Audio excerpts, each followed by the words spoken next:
Welcome to the Townsend Institute Podcast Series, Tips, a show produced by the Townsend Institute at Concordia University, Irvine. This podcast provides tips into leadership, coaching, and counseling topics aimed at helping listeners grow in both their personal and professional lives. I'm Dr. John Townsend, psychologist, organizational consultant, and author of over 30 books, including the New York Times best-selling Boundaries series. I'm also the founder of the Townsend Institute, and I'm excited to introduce your podcast hosts, Townsend Institute Program Directors Dr. Ashley Andrew and Dr. Gilbert Fugit.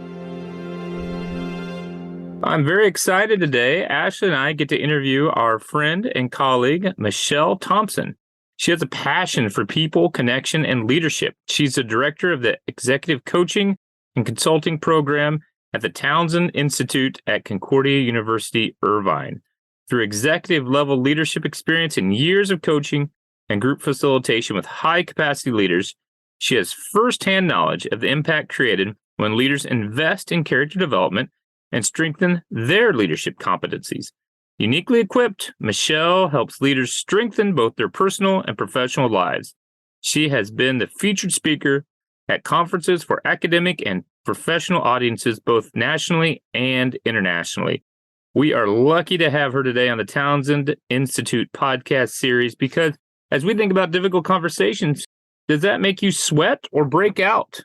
Difficult conversations are good for relationships, and so actually we shouldn't run away from them. So when do you actually get comfortable having these types of conversations? We'll talk about that today. And also, what's the role of technology in having difficult conversations? So the tip that you hear from Michelle will hopefully make difficult conversations a little less difficult. We're excited to have Michelle here. Enjoy this episode. Hello, Michelle. Thank you for joining Ashley and I today on the Townsend Institute podcast. Glad you're here. Thank you, Dr. Fugit and Dr. Andrew, Gilbert, and Ashley. It is awesome to spend some time with you today. Well, thank you. We are very excited. It is not every day that we get to interview one of our just closest colleagues and friends. This is definitely going to be an exciting episode that we have in store for all of our listeners here today. Well, I have such a fun topic to talk about, right? That's true. Well, let's dive in. What sparked your interest in talking about difficult conversations? Yeah, so most people may not be aware, but I actually have certificate in conflict resolution and mediation. And it is one of the things that I am super proud of. In fact, my doctorate is even aligning with that as an organizational leadership track, because somewhere along the way, I think that I felt like having difficult conversations and conflict was a bad thing.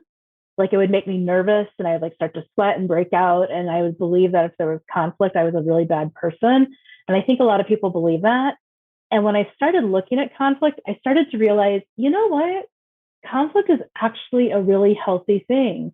When there's this tension, there's opportunity actually for things to grow and to become better. And so I've started to embrace conflict and love having difficult conversations. I'm kind of geeky. I'm like, hey, can we just get into an argument or have a tough conversation? Because it would just be fun. Oh my goodness. You know what? I really wish I had that same outlook when it came to difficult conversations. And I'm sure many of our listeners do too. Talk to us a little bit. Why is it that so many people, and by so many people, I'm talking a little bit about myself here too. So I'm excited to learn all you have to share with us here today. Why do oftentimes we avoid the difficult conversations? Yeah, it's a great question, Ashley. I think sometimes we avoid it because it's uncomfortable. We begin to believe that our own identity is at stake. And we start making it a very personal issue. And it's about who we are and if people will continue to like us, instead of being able to be okay with just an opinion or a perspective. We make it personal instead of sticking with the issue or the topic as the matter at hand.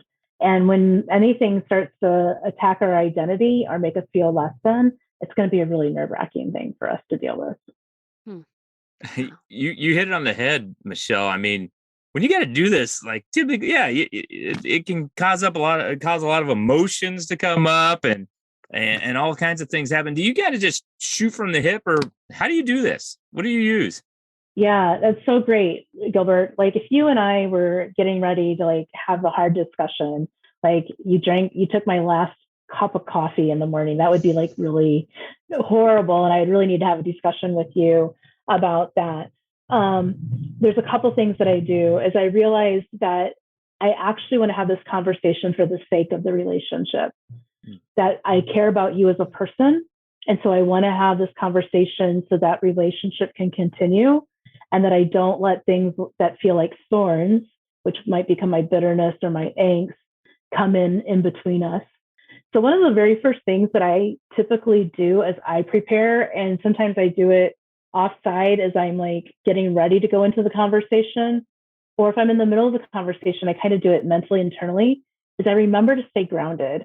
I kind of do that moment of like, hey, my feet are planted on the ground. This isn't like you're floating out in outer space. You're grounded, you're planted, you're here, and you can be present in the moment. Just one of the very first things that I think is so important when we go into difficult conversations is just to take that moment to breathe and to be present. The second thing that I do right away is I remind myself, this is another human, and I want to be careful and respectful and honor the human in front of me, and make sure that this doesn't become a human issue, that it's a topic issue. So those are the first two things that I really do, is setting my mind to be ready to have the conversation. That's great, because sometimes, right, you walk in there and you're fired up and you're like, I'm going to beat this person down, but to take a step back and remember they're a child of God, and that they're a human, and to treat them that way. That's a great perspective. Yeah, I've definitely barreled into some rooms in my lifetime and shared my thoughts and feelings very passionately. Those don't always work out the best. That's for sure. I'm sure we've all been on the receiving end and maybe even the giving end of those conversations. That's for sure.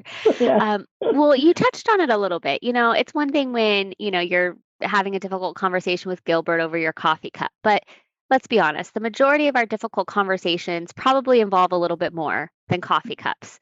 Exactly. So what recommendations do you have for us and our listeners when it comes to how do we work with our emotions when our emotions Mhm. are really at a height, and this is, we feel like these relationships might be make or break given this Mhm. conversation. How do we hone in on that? How do we keep that under control, so to speak? Yeah, great question. So again, part of it is the grounding. Part of it is remembering that I want to be respectful and honor the human that they are and that I am. But then I go into space and really encourage people to go into space of remembering that most of these issues and conflicts are issues of perspective. I see things a certain way, and I see them that way because of values that I have, or beliefs that I have, or information that I may have. But the other person may have different information, may have a different perspective on a value, or might have a different perspective on a belief. And so if I can process this and say, okay, this is my perspective of what's happening, and I can approach the person and say, hey, I've got a perspective of what's happening here, and I'm feeling some tension. I'm wondering if you could share your perspective with me, and if we could come to some type of agreement in the midst of this. If we continue to look at it as we're not arguing or fighting, we're just trying to come to a common perspective, that is our greatest solution right there. So, Michelle, I mean, that's great, right? To come to common perspective and all those things. And because we think about, we're working with leaders, and leaders now have more challenges than ever at post-COVID, although we're probably not even out of COVID, right? There's still things happening, that are crazy and things. But why is this valuable? Why should a leader even care? Yeah, leaders need to care because every single day there are perspective differences. And some perspective differences maybe don't bring up all these emotions of sheer tension, but there's always going to be a perspective difference. And if we don't learn how to communicate in general and make this a general part of our communication, then what might have started out little and as a non-issue suddenly becomes a big issue. And now we're having big conflict. So if we can think of every conversation as a, hey, I need to make sure I understand the other person's perspective also, we actually can move things along better and take less risk in having it grow or explode more than what it is. And lots of leaders say, this sounds like it takes a lot of time. Like, I don't have this kind of time. My company, my business, my work, like, there's so many demands. I got to keep moving faster and faster and faster and faster. And what I like to say to leaders is you almost don't, like, you don't not have the time to do this. You have to begin these practices and these behaviors early on. And they're going to feel a little uncomfortable because these are practice skills. I said in the very beginning, that I used to think that I was a horrible person or people wouldn't like me, and I could like sweat and feel anxious before I'd go into a conversation where there might be conflict or know that something was happening. And I didn't just wake up one day and go, oh, I've got a new perspective and I can do it all differently. I had to practice it, and I had to live in feeling uncomfortable. And inside I would shake a little bit as I would want to have these conversations. But when you see the good that comes out of it, or when you learn like, okay, that wasn't how I wanted to approach it, I need to approach it differently. It's a skill that you practice and develop and grows till it becomes more comfortable and before it becomes natural. So leaders, when they do this, not only are they being able to move the ball forward, they're showing that as an example to their teams. Their teams now learn how to have these difficult conversations and can move the ball forward. And don't forget what I said in the beginning. When we have these discussions and when there's that little bit of tension and rub and conflict, that means we're actually moving someplace. And out of those spaces, growth and new things and innovation happen. Wow. I love the outlook on that. That's awesome, Michelle. And you know what? Something you just said kind of sparked my interest. Of course, we're talking to professionals, leaders tuning into our podcast here, and how important that is in our workplaces. But I can see this being so beneficial in our personal lives as well, and how awesome it is to model this for our children, for the next generation, and to try to show that having difficult conversations, even in our households, is so important. Wouldn't you say? Absolutely. I mean, Ashley, I hear that you have a 5-year-old or almost 5-year-old. This is true. We have a lot of conversations going on around here. So there's a little bit of five-itude, showing up at your house, probably. And I think that when we can help our kids understand that tension or discomfort or even anger is an okay emotion, but start training them on how to use it. Like, tell me about why you're mad. Give me that perspective of what you're mad for. Okay, now listen to this other piece. It's obviously we use smaller words and we make the conversations much shorter, but helping them be okay with their feelings, to process it and realize that there's not penalty to that, actually gives us stronger adults who are going to continue to grow and be able to be much more comfortable in conversations as they move forward into adulthood. I love that. I'm going to try that tonight when the difficult conversation over ice cream probably comes up, as it likely will. Oh dear. I'm going to get a phone call. So Michelle, you talk to her about the Auntie Michelle, here you go. It's your turn. Well, and Michelle, we got a lot of listeners out there that are as their leaders and leading their organizations, they're going to say, how long does it take for me to become, comfortable doing this? How long do you think it takes? That's a great question, Gilbert. I don't know if I've ever been asked how long you think it takes. I would say it takes as long as it takes. Yeah. It takes until. And I would say that because so many of us come at this with different reasons why conflict might be more difficult for us to manage. Some of these things in our own character growth may be something that is more deeply rooted in either traumas or past experiences growing up. I mean, one of my reasons was I just didn't see my parents ever argue or fight. So for me to assume that people were arguing or fighting was a really bad thing, because I never saw that healthy, they just did it, they just did life. And so for me, there was a little bit of time that I had to resolve some of that misconception that I had. So if a leader really wants to do it, it's not just practicing the skill, it's also understanding what beliefs are behind not wanting to do this and being able to kind of neutralize those beliefs to be able to have new beliefs that empower you to do it. That's a great That's a great point, Michelle. Yeah, because you're right. Some people, they've had a roadmap that wasn't, or a manual that wasn't quite accurate from their family of origin. Yeah, it worked where my dad, whatever he's kind of said, went. And I will just say, into my own marriage, that has not carried through. So, so that is not that doesn't ring true. I like that. That's a great way to look at things, Michelle. Absolutely. Absolutely. Well, Michelle, you've given us some pretty good models, some pretty good tips for kind of how to start those conversations. It's also sometimes nice to kind of look at maybe what not to do, right? And what to avoid. So I think sometimes those are the biggest learning opportunities. So what would be your biggest tips for us and for our listeners? Mistakes that we can avoid, things that we should try to shy away from. Yeah. I will automatically always go back to remember that the person or people that you are having these discussions or moments with are humans, and that they have value and that they earn respect. And so I really say to people, be cautious that you are not insulting the human, that you stay on the topic. I had a person call me one time and we were talking about a pretty heated topic, and she was pretty high energy about the topic, which was fine with me. She'd be high energy about the topic.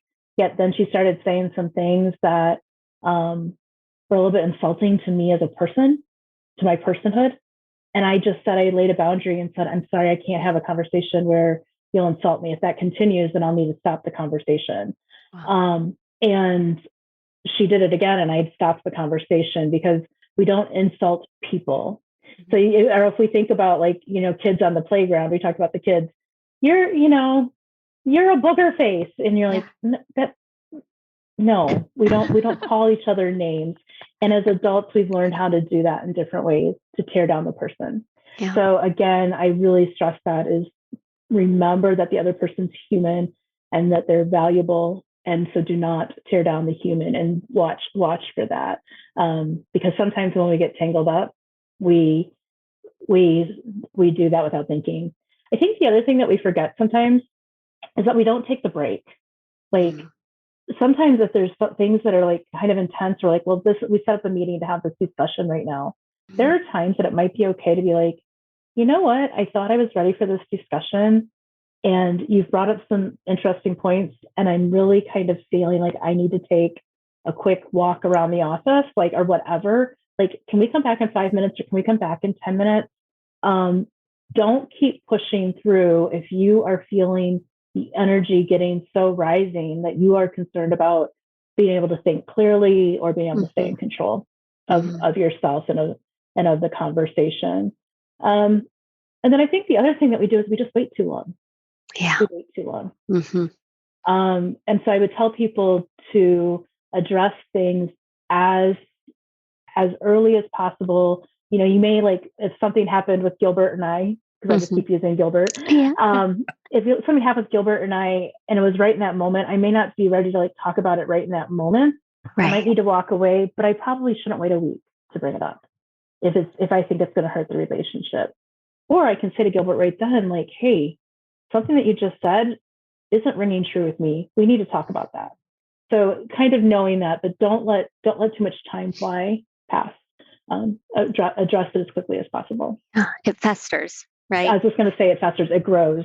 Yeah. It totally grows. Yeah. You make a great point, because Dr. Townsend, I've heard him talk about going from a misdemeanor to a felony, right? If you let it go too long. And right. Some of the students I know, they talk about this. So, even in their organizations, they let something go for 2 or 3 months, and now it feels like it's gone too long. It's kind of like you ought to know all your neighbors' names, and then you can't. And somebody, you're sure somebody's named Rick and they're not. But now you feel embarrassed to ask them their name. So yeah. I mean, and our body signals to us when we feel that there's some conflict, right? Even if it's about a work situation, about whether should we kind of sign that contract or not, there's usually something within our gut that might kind of go, ooh, this doesn't feel quite right. You don't have to respond to it right away, but don't ignore it. Listen to it and say, why is this happening? Something's different. Something's rumbling. I need to think about this. And if you need to, you go find that really safe, confidential person, that safe person for you, and say, can I just process this a little bit? and make sure that I have my own clarity about it and whether I need to address it or not. Because sometimes we get some rumblings and we realize, oh, I was just like hungry, or I was just overtired and in a bad mood, and it's not a thing. But lots of times there is something there, and it would be better to go and address it then. I really like that. And you mentioned again, the longer we wait, I think the longer we wait, you start to miss that opportunity. It can start to snowball. And then unfortunately, I know the way my mind works, I all of a sudden start making various conclusions. Okay, well, they said that and they must have meant this, or they must have meant this, or they must have meant this. And then I think to myself, man, I've lost a lot of sleep and a lot of time where had I just maybe had that conversation and say, hey, what did you mean by that? Right? Yeah. Probably really could have, nipped it in the bud, so to speak, before it kind of snowballed and create oftentimes even a bigger issue than it is. Right. I found that to be my experiences, maybe in yours too. And Ashley, what you just said there totally made me go, oh, when things snowball and when we create these stories is when we start having these conversations in email or text. Oh, that's a great point. We didn't even consider how technology has influenced these difficult conversations. Yeah, technology totally plays this. If my rule of thumb is if I send an email or you send an email to me and there's some stress in it, and then one of us responds back and it's not, and then I need to respond one more time, nope, it's got to stop. 2 emails max is okay, this is not going to continue to be an email piece. And people need to understand that trying to have a you hurt my feelings conversation on text never ends well. It doesn't end well at work. It doesn't end well in personal relationships. It doesn't end well in marriages. Emojis do not have conflict discussion skills whatsoever. So yeah, definitely technology is not always our friend because, again, it's perspective. We hear our own voice, and the other person is hearing their voice, not our voice. And so they put their own intonations and it just becomes a mess. Oh, I was going to say, yeah, you have complete lack of nonverbals to go off of, right? So you don't have the body language, you don't have the tone, the volume. And, as you know, my background in communication, we know that those types of things account for the majority of our message half the time. Right. A lot of times that is what trumps even the words that come out of our mouth is the way in which it's said. That's exactly right. And if you don't respond to me in the amount of time that I think you should respond to me, then I assume you're mad or doing something horrible, and you could just be off working out, right? So the stories we can tell ourselves with technology, it's hard. Wow. And I like what you said earlier, Michelle. I mean, is this almost going to become the Thompson rule? 2 emails max, right? You've hit I like rule. it. This is the Thompson rule. You heard it here first, everybody. The Thompson rule. You heard it here first on the Townsend Institute podcast. Fantastic. I knew I'd be known for something one day. I love that. And it's not illegal, so that's the great thing. Well, very good. Well, you've provided so much great information for us here, Michelle. We just can't thank you enough. But, we'd love for you to send our listeners home with just kind of your biggest takeaway. We like to call this the tip, right? The ultimate tip of the podcast. So if you could kind of sum up what you've shared with us here today in one takeaway tip, what would that be? Yeah, I would say keep 2 things at the top of your mind whenever these decisions happen. One is perspective and the other is humanity. Those are the things that I think if we can all walk into difficult conversations with those 2 things in mind and how they play out, you'll win.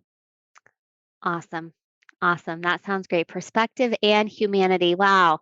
Another awesome episode here of the podcast. Gilbert, what do you think? I think this is amazing. Perspective, humanity, and follow the Thompson rule. Follow the Thompson rule. Very good, everyone. Well, you can find more information about Michelle on Concordia University Irvine's website. She's, again, one of our directors here at the Townsend Institute, our executive coaching and consulting program here. So thank you so much, Michelle, for being with us here today. Well, thank you for inviting me. It's great to hang out with the 2 of you. Special thanks to Gadesa Labawa, CUI alumni, for the Tips Podcast music.